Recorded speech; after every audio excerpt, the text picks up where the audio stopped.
999 Part 4-3. Let us play. See how much out of this I can just get through in my stack of nautical charts.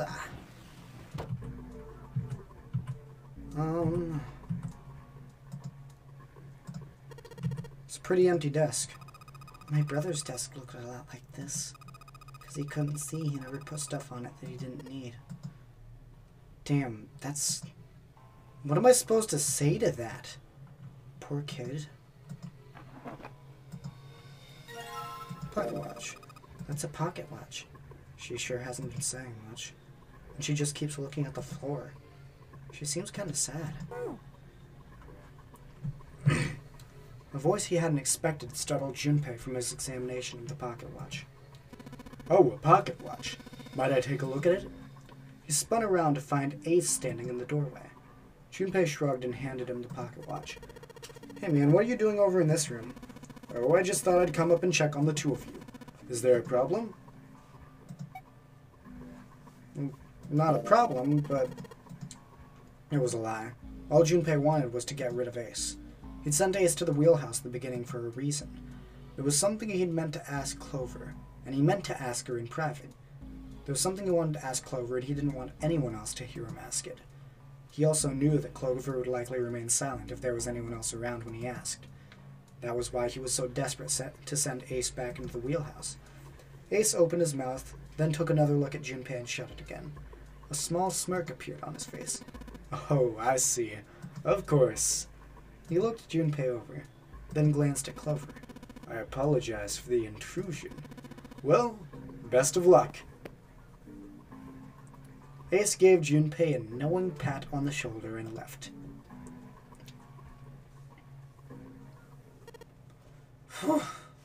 Junpei let out a sigh and brushed a few drops of sweat from his forehead. He turned and found himself looking straight into Clover's eyes. She had heard what Ace had said. She regarded Junpei with caution. What was that about? She was clearly suspicious, and with good reason. Junpei's eyes widened, and he held up his hands in a gesture of innocence. Oh, no, it's not like that. What's it like, then?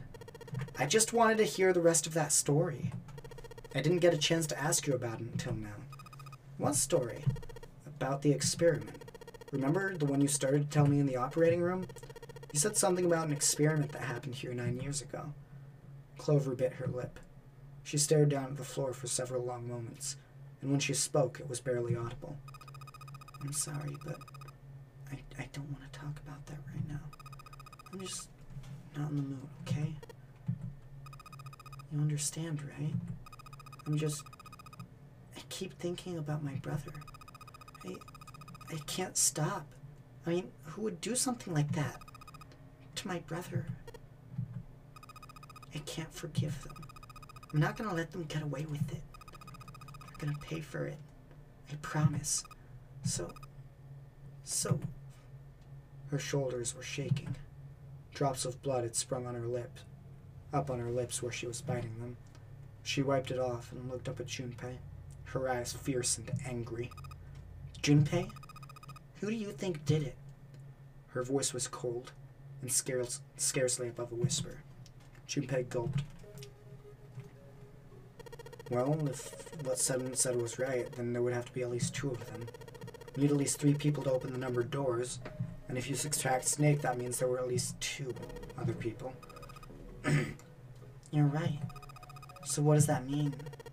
Well, if we just look at the bracelet numbers, we should be able to figure it out. Who could have opened door 3 with Snake? Well, really, who and who, or who and who? You mean it could have been 4 people? Well, technically it's possible. I don't know. That doesn't seem very likely. Why? I'll tell you later. Why don't we just assume it was only 2 people for now? Okay, got it. Let's do that then. Then who do you think it could be? Junpei crossed his arms and thought. Snake's bracelet number was 2. Which 2 bracelet numbers added to 2 would give a digital root of 3? Give a digital root of 3. My first thought was, or my only answer I've given to this, I guess, was Santa and 7. Let's say Ace and Santa, but that would just make 6.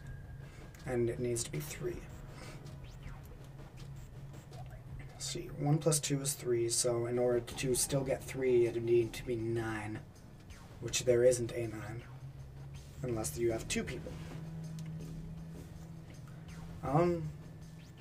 Let's just go with who all would be 2. Because you can't add Ace to anything and still get someone. So it could be Santa and 7. It could be June and, hold on, 6 plus 7 is 13 plus 2 is 15. So no, obviously not. Or 16, not that either. 7 in Lotus, 7 plus 8 is 15 plus 2 is 17, which would be 8. So the only possibility for 2 people is Santa and 7. Yes. Would it be Santa and 7? Blah, blah, blah, blah. Calculations. 3. Could it be? Were Santa and 7 the killers? What's wrong? Clover looked at Junpei, and he looked back at her.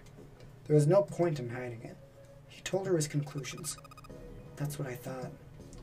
She looked less surprised than he'd expected. Santa and 7. If it was 2 people, then that's the only combination that works. Hey, wait a minute there. Don't you think it's a little too early to be jumping to conclusions? Well, all I said was that those 2 would have been able to open door 3 with your brother. There might be other possibilities. Well, what other possibilities? He didn't have an answer. He was ready to admit defeat when Clover spoke. Are you saying that you think it was 3 or 4 people? I really don't think that's likely. Why? Can I borrow your pen and paper? Clover put her hand out expectantly. Junpei pulled out his pen and pad of paper and handed them to her. She opened the notebook and wrote down several simple addition problems. Eventually, she had 8, which provided a digital root of 3. A. 2 plus 1 plus 3 plus 6 equals 12. B. 2 plus 1 plus 4 plus 5 equals 12. C. 4 plus 7 plus 8, 21. D. 5 plus 6 plus 8, 21. E. 1 plus 3 plus 7 plus 8, 21. F. 1 plus 4 plus 6 plus 8, 21. G. 1 plus 5 plus 6 plus 7, 21. H. 3 plus 4 plus 5 plus 7, 21. All of those with 2. What are these? These are the combinations for 3 or 4 people. These 8 combinations are the only possible ones. I see. Junpei? Yeah? I can trust you, right? Of course. Why would you need to ask that? Really? Yeah. So then I should get rid of B, D, G, and H, right? Of course. Just cross them out. And you should take off yours too, the ones with 4. So, what does that leave? A and E. A, 2 plus 1 plus 3 plus 8, 6 is 12. And E, 2 plus 1 plus 3 plus 7 plus 8 is 21. Wait, it can't be A. Why not? Because June's in that one. There's no way in hell she'd do something like that. Are you sure? I'd bet my life on it. Okay then, I can cross off A2 then, right? Yeah. Well, what have we got left? E. E. 2 plus 1 plus 3 plus 7 plus 8. Or Snake plus Ace plus Santa plus 7 plus Lotus is 21. So everyone else. Do you know what this means? Everyone besides me and June could be working together. Do you think that's likely? If there were 4 people working together, they wouldn't be very cautious. I don't think they'd try that hard to hide what they were doing if they were outnumbered. Or if they outnumbered us, right? Well, you do have a point. And besides, if Ace and 7 are working together, they could have easily gotten rid of me when I went to the shower room with them. But they didn't. They didn't even try anything. If they were the killers, why wouldn't they? Her voice was calm, but Junpei only had to look in her eyes to know that it was a forced calm. There were tears forming at the corners of her eyes, and she was blinking furiously to keep them back. Perhaps by attempting an objective analysis of who might have killed her brother, she'd been able to distance herself from the harsh reality of his death. The more she struggled to act unconcerned, the more Junpei felt his heart tighten. Okay. Yeah, well, that doesn't make sense. It seems pretty unlikely that it was as many as 3 or 4 people. Yeah. Then that means there's a good chance it was Santa and 7. That's how it looks. But why would they do it? There was a moment of silence. I think I know. What is it? He laid his hand gently on her shoulder. He was close, so close to the answer. When Ace chose the worst possible moment to return. He raised a knowing eyebrow and then spoke. Have I interrupted something? What do you want? There was something I wanted to speak with you about, Junpei. Could you come with me for a moment? He turned on his heel and walked back towards the wheelhouse. Junpei looked over at Clover and gave her a short nod, hoped that she would be willing to talk to him later again, and followed Ace. What did you want to talk about? Ace looked at Junpei and smiled. Perhaps more of a smirk than a smile. There was something I wanted to check. Yeah, what's that? If you'll excuse me. With no warning, Ace slipped his hand into the pocket of Junpei's vest. Hey, what the hell are you doing?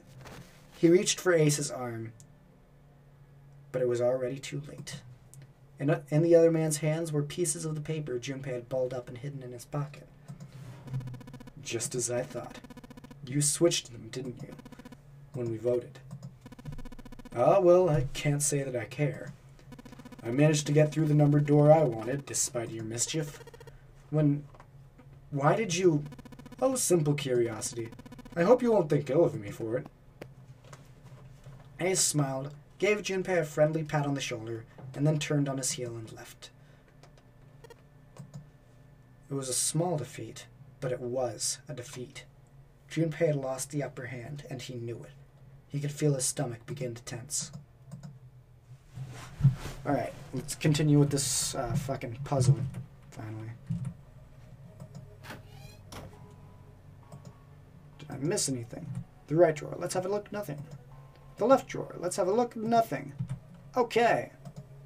The shelves are lined with books. Let's see what's in this blue one. There's something written on it. Ship's log. Huh. Ship's log, huh?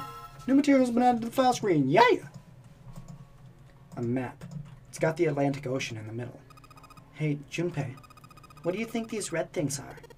Yeah, they look like pins. What do you think they're for? Who knows? What do you mean, who knows? Come on, be serious. I am. A world map with the Atlantic Ocean in the center. There are a number of red pins in several locations. What do these red pins mean? Well, the nautical charts I picked up earlier have a map like this one. Maybe one of them matches up to the pins or something. Let's see. Well, what do you know? Looks like this one's a match to the pins. Okay, so we got 7 locations connected by straight lines, and each one has a word next to it. It's probably the speed. Alright. Got, I think, everything I need. Yep, everything I need in this room. A compass. And what destiny does it point us to? I really hope you don't think that sounded cool. An engine order telegraph. They use this on old ships to adjust the speed of the ship. Like the gear shift in a car? Well, it's a little different. This device doesn't connect directly to the engine. In short, it's a transmitter. The navigation officer uses it to set the speed of the ship, and it sends a signal to the engine. There's a handle on the top of it which can be moved back and forth to... Hold on. Huh? There's no handle. You're right. There isn't. It looks as though it was deliberately removed. A steering wheel. There are handles placed at regular intervals so that it's easy to turn. Old school. Hey, a handle? A steering wheel. Let's see if it... Whoa! Looks like the steering wheel moves. So it would seem. I noticed something else as well. What's that? Well, when you move this wheel, the compass also moves. What do you mean? This ship. It's moving. Ha! Tricked you, didn't I? The wheel and the compass must be connected to one another somehow. Do you think that's important? Well, let's try turning it again. Fuck. I don't have all of this shit memorized again. There's a metal plate bottle over the window. Alright.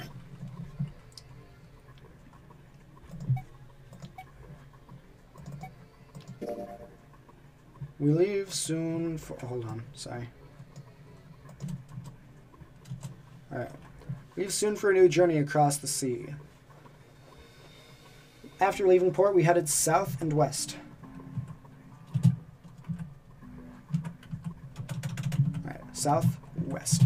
We turned southwest to steer around the continent, then proceeded northwest. We made port, then changed our heading to east for a time, and are now heading due north. Soon we will dock in the vessel of the United Homeland on this vessel. In the United Kingdom, the homeland of this vessel. Alright. Steering wheel, steering wheel. If we move it, then the direction changes. I swear I saw something that had directions on it. Maybe if I enter directions in that order. Alright, so south.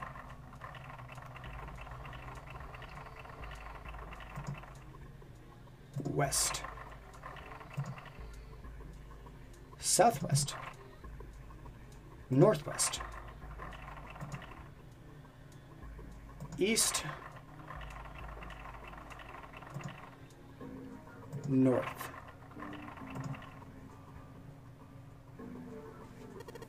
What the? The handle came off. Stooping so low, are you, Zero? And the other thing that's important is this. Alright. So, full. F H S F H D S T.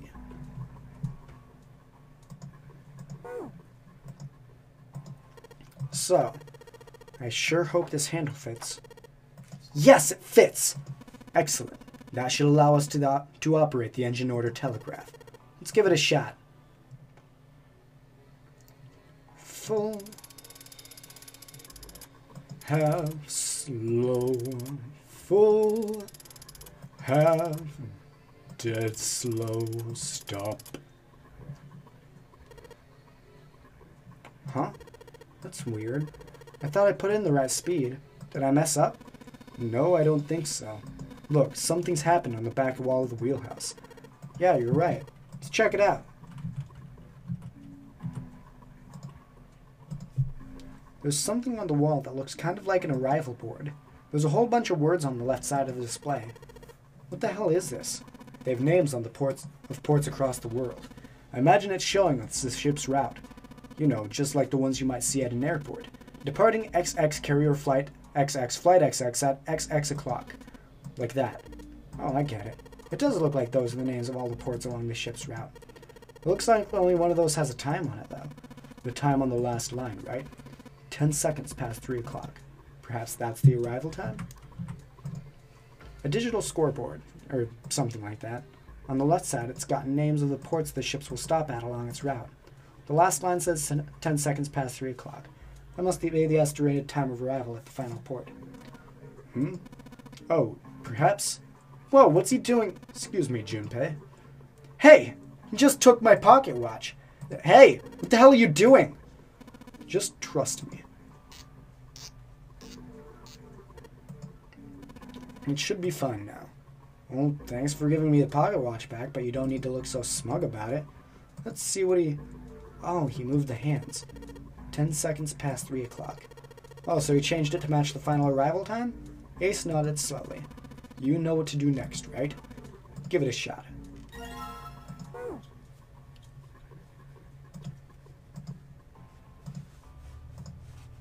All in one sitting, yeah. Looks like this is some sort of lock. It's got a weird shaped indentation on it. Actually, it's shaped just like this pocket watch I've got. Let's try putting this in there. Yes! It says open now. Good work. It seems you were successful. Well done, Junpei. Hey! Clover! What? Look, we unlocked the door. Now we can get out of this room. Well, let's go then. Clover.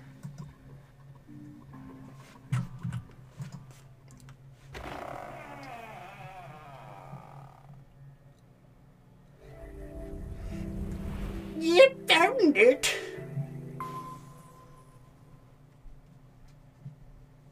The space they'd found themselves in outside of the wheelhouse was far too narrow to be called a hallway. Let's just stop here.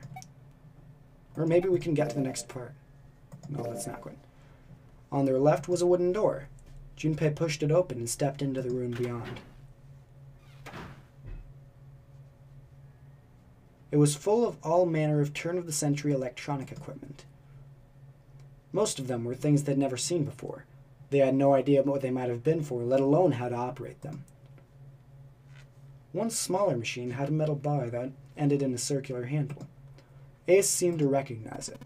Ah, yes, a telegraph key. These were used to transmit Morse code a long time ago. He turned and slowly took in the room. This must be the communication office. Across the room from the door they'd entered through was another door. A metal plaque was nailed to it. It read, Captain's Quarters. The Captain's Quarters. That's what it says. Then, do you think?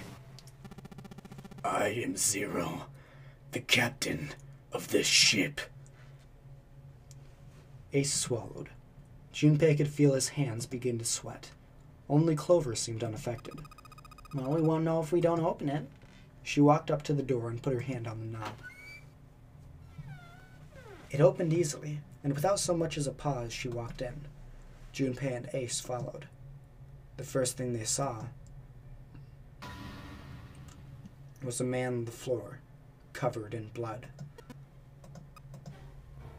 Junpei felt his body seize up. His mouth went dry, and he felt very, very cold. The blood in his veins slowed to a crawl, and his heart tightened like a fist. This was the third time he'd seen the horror of death laid out before him. He didn't think it was something he could stand to see much more of. Still, he'd begun to accept that whatever it was he saw, whatever happened to him, was beyond his control, and whatever force controlled him was driven by a determination that he could not hope to match. A sense of helplessness, of desperation, washed over him. It left behind a feeling of utter emptiness that wormed its way through his body like acid. Then he realized they had yet to check the man's pulse. Perhaps he was still alive. Fueled by that spark of hope, Junpei ran to the man's body. And his heart fell. His fingers on the man's neck felt no pulse. His pupils had dilated, and he wasn't breathing. Junpei lifted the man's already stiff body. There was a deep red wound on his chest. Junpei did not have to wonder long at what could have made such a wound. For lying next to the corpse was an axe. The entire blade of it was drenched in bright red blood. From the shape of the man's wound, there could be no doubt that it had been made by the axe. Junpei looked at the body again. A lake of blood stretched out around it. It was wearing the clothes of a ship's captain, although they were stained with blood. The captain. Did that mean that this man was Zero? On his left hand was a bracelet. The number on the bracelet was 0. It was only then that Junpei noticed the stench of blood that filled the room. He couldn't help but laugh. There was nothing else for him to say. It was too simple, too obvious, too straightforward. If there hadn't been a dead man on the floor, Junpei might have thought it a joke.